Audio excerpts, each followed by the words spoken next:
What do you mean work? Because a health at every size is a lie. If you start You so much more if you said, look, Year after I year. can't stand you. work? I hate you. Need to wait off. No, I understand your passion. Fat people suffer from a lack of self-esteem and often face alienation in the society in multiple ways. One of the prime forms it manifests is the lack of desirable styles and sizes from mainstream brands such as Zara, H&M, Ralph Lauren and others. But on the other side, where these brands refrain from featuring fat people on their platforms, they have been actively deceiving their mainstream customers with vanity sizing for decades now.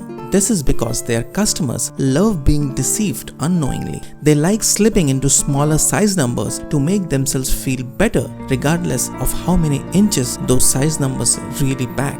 In this video, we'll see how the unconscious bias of the non-fat majority towards slim physique restricts the focus of mainstream brands to them alone, and why this status quo is unlikely to change in the future. Or in other words, why mainstream fashion brands will never target and sell to fat people as one of their prime segments. Standardized sizing for apparels was introduced in the 1940s, but apparel makers never followed them. This is due to the fact that the sizes were derived from women working in the Air Force. Those body types did not accurately reflect the size and shape of the general population. With time, American women have become bigger. Now this should have reflected in the sale of larger sizes with time, but that did not happen. This is because fashion brands responded to this gradual increase in size by stuffing more inches into size number that continues even today. To provide a sense of scale, it is noteworthy that a size 12 in the 1950s would be equivalent to a size 6 in today's sizing standards.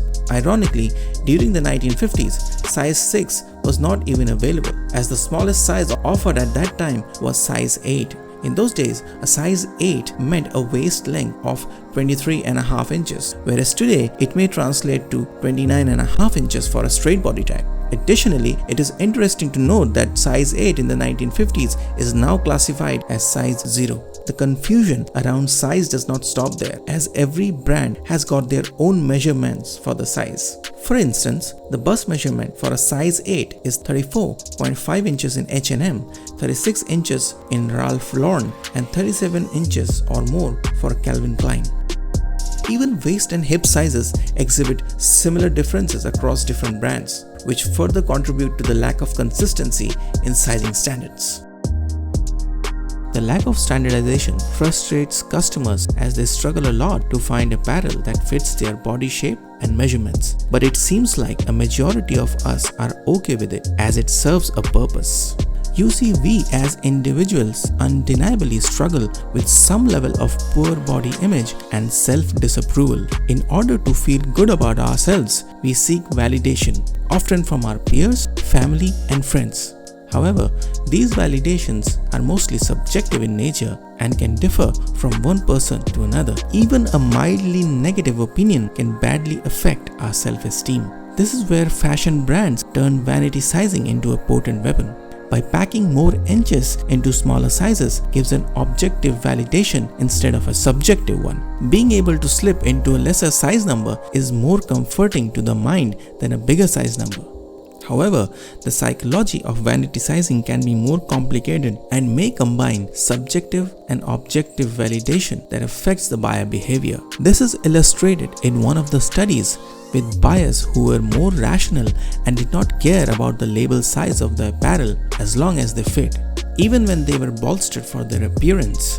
But interestingly, when the bolstering was removed, these rational buyers showed a decrease in self-esteem going for a larger size. In fact, they ended up with a negative perception of the brand that offered the larger size than the one offering a smaller size.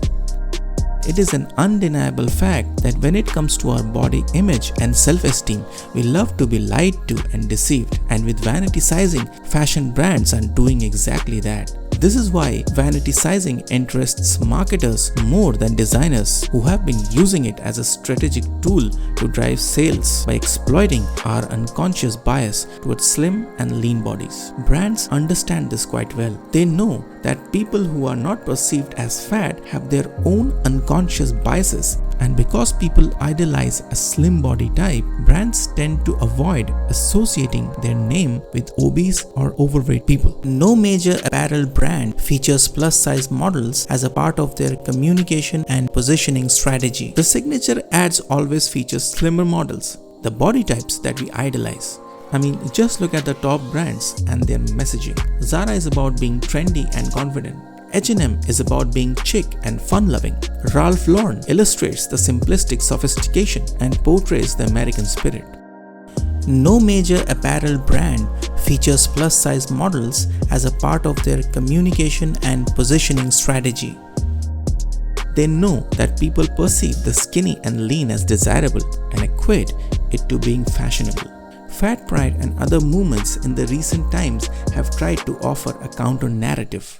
But people seem to resonate with TV hosts who express their disgust towards such movements that appears to promote an unhealthy lifestyle, which is true to a large extent. But what the opinion leaders tend to miss out in these debates is that these movements do not appeal to the masses because they spin a narrative of accepting obese people, which they seldom try to turn them into. Instead, these movements have gained momentum because they allow fat people to confide in a community with whom they resonate and, more importantly, feel better about their self-image. Pretty much like non-fat people who feel better when they are able to slip themselves into a smaller size of garment. The underlying motivation is more emotional and anecdotal in nature than scientific.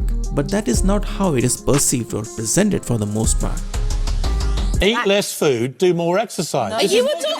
Not every fat person got fat because of a poor lifestyle alone, as there are many other factors at play. But now that so many people are overweight, ignoring, shunning, or disenfranchising them only makes things worse. After all, it cannot be morally right to make obese people feel bad when we ourselves prefer self-deception to fit into smaller sizes. And while this behavior is expected from people at large, fashion brands do not help this situation either.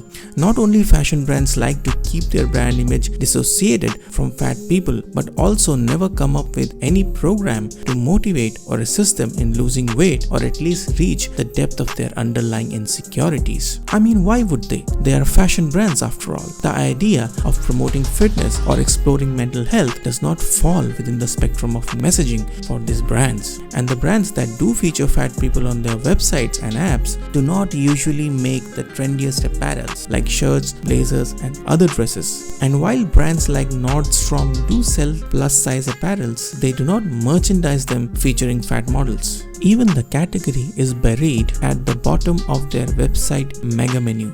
Another thing to note is that the trending content on such topic always has some kind of extreme narrative. I mean, just run a search on YouTube and you'll see videos bashing fat pride or fat normalization receives so many views, likes, and overall approval. Seems like people just want to hear narratives that are extreme in some way, shape, or form. Overall, we have collectively ignored the larger debate in the race to gain more views and engagement because it is far easier to watch juicy content, take a side, and feel that you belong to a group, irrespective of whether you are fat or fit. The narrative from both sides have become so toxic right now that anything you say must fall on the far side of the spectrum. The entire thing has gotten so far that it is hard to bring back people to the origin of the debate and address the core issue, which is lack of self-esteem. Instead, what we have right now is a stalemate in which fat people are endorsing fat acceptance and normalizing obesity, while the other side says, get up and lose weight, while playing the Sigma male theme in the background. Meanwhile, leading brands seem to have their priorities right. The apparel market for plus-size garments contributes to only 19% of the total sales in the United States. For their scale of operations, that is not a significant market share. But even if these leading brands decide to go there, they'll probably fail from two separate angles. The first and obvious, small market share, and the second, brand. If the majority of the buyers, which is 81%, have no problem to unconsciously deceive themselves with vanity sizing, they might as well dissociate from the brand that decides to go in that direction. Since the customer bias here is unconscious in nature, they might not be very vocal in expressing their disgust but may slowly quit buying the brand altogether. This is why it is highly unlikely that leading fashion brands will feature plus size or overweight anything on their prime channels or medium. And as disappointing and sad fat people may feel about this, from a business point of view, the allure of a thriving market that is largely built on top of a great brand is just too hard to risk.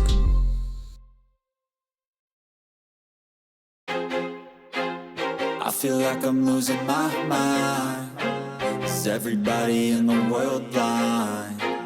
Please, Lord, give me a sign, a sign. Yeah, there's no mercy in this world, just hunger-thirsty persons in different versions. Each new update, that shit worsens. Why? Pull back the curtain and you'll see the different vermin. We all have different burdens that all seem to cause disturbance. Yo, so do me a favor, don't treat me like a neighbor. Don't need the different flavors of your problems just to savor. I've got my own issues, I need a comb to get through. Don't need to groan with you, just go get your own tissue. If you like this video, hit the like button for the algorithm. Also, don't forget to subscribe. Please, Lord, give me a sign.